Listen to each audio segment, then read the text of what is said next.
Everyone, আমি জয়িতা আবারও I গেছি একটা ছোট্ট মিনি ব্লগ নিয়ে। তো আমি আইছি আজকে সেন্ট্রাল রোড আর ফ্লাওয়ারে। তো এখানে আইয়া আমার একটু শপিং করার আছিল। অ্যাকচুয়ালি আমি প্রথম গেছিলাম বিশাল মেগা মার্টে একটা জিনিস কেনার লেগা। তো কি জিনিস কিনছি তোমরা পরে দেখাইমু ভিডিওতে। আর এখানে আমি রাস্তার মানে হাঁটিয়ে যাওয়ার সময় তো দেখলাম দোকানটা। আমি সবসময় এখান থেকে কিনি, আমার খুব ভালো লাগে হোম ডেকোর জিনিসগুলো কিনতে। আর আমি মানে খুব বেশি পছন্দ করি আর কি, ঘর সাজানোর জিনিস দেখলে না আমি পাগল হয়ে যাই। তো দেখো ছোটো মোটোর মধ্যে দোকানটা কি ভাল লাগে না, কত ভ্যারাইটিস জিনিস আছে, কি সুন্দর সুন্দর দেখো, কি ভালো লাগে। তো আমার যা যা জিনিস কেনার আসলো আমি দেখে লইছি।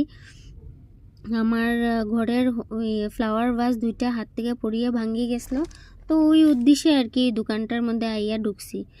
তো আমি একলাই নেই এরকম পাগল মানে ঘর সাজানো